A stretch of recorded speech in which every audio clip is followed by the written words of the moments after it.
फिर सदा वसले मातृभूमि।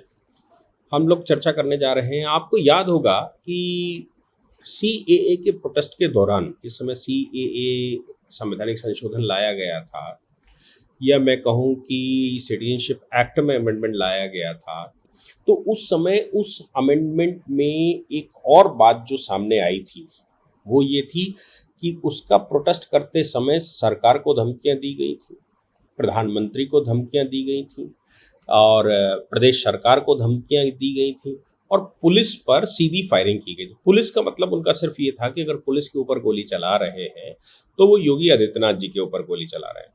ऐसा ही एक मामला ऑनरेबल हाई कोर्ट में गया, और हाई कोर्ट ने जो कठोर टिप्पणी की है वो मुझे लगता है जानने लायक है, क्योंकि इनका सबका मानना ये था कि अगर सीएए वापस करवा ले गए तो फिर बहुत कुछ उनके मन की होना स्वाभाविक है।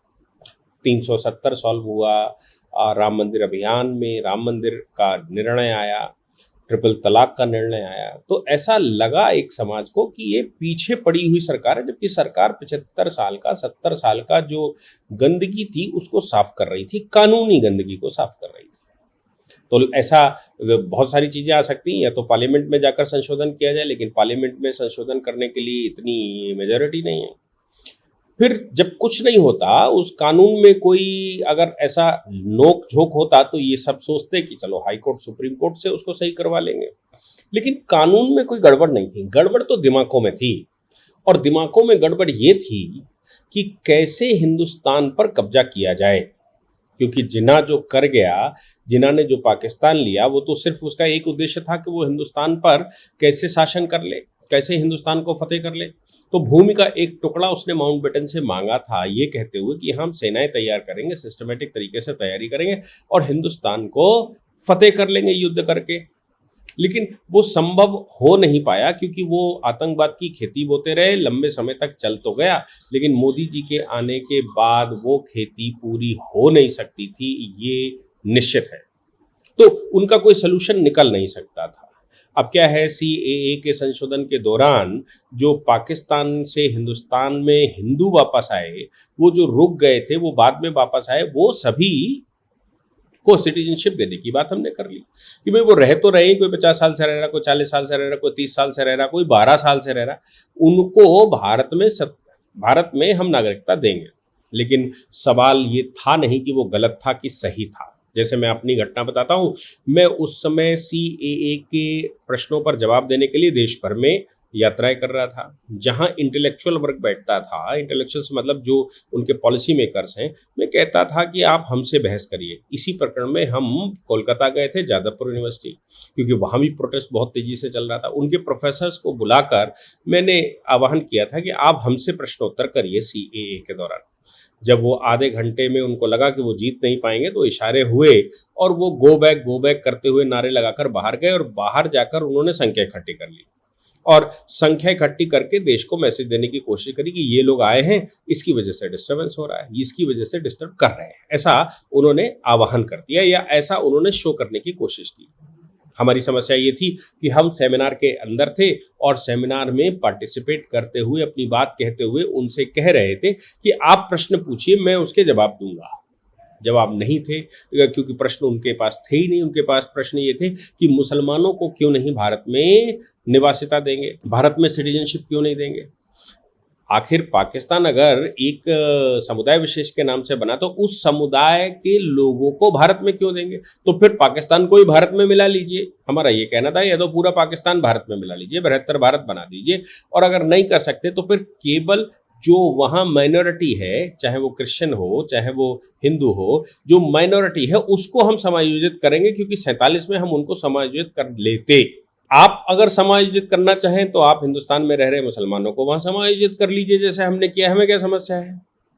लेकिन वो कर नहीं सकते, क्योंकि जिन्ना तो केवल हिंदुस्तान पर कब्जा करना चाहता था, इसलिए उसने पाकिस्तान का निर्माण किया था, और हिंदुस्तान में लोगों को इसलिए छोड़ा था ताकि हिंदुस्तान में जो उसके लोग छुटेंगे वो हिंदुस्तान को, जब जिस समय सीएए जैसे कानून आए, तो उस समय हिंदुस्तान को वो फतेह कर लें, उस समय वो हिंदुस्तान में विरोध कर सकें। और पाकिस्तान सशस्त्र बैठा होगा, वो उनकी मदद करेगा तो कब्जा कर लेगा। और टूल किट भी ऐसा कहते हैं कि वहीं तैयार हुई थी पाकिस्तान में ही। फवाद चौधरी का स्टेटमेंट उस विषय पर आया था शायद।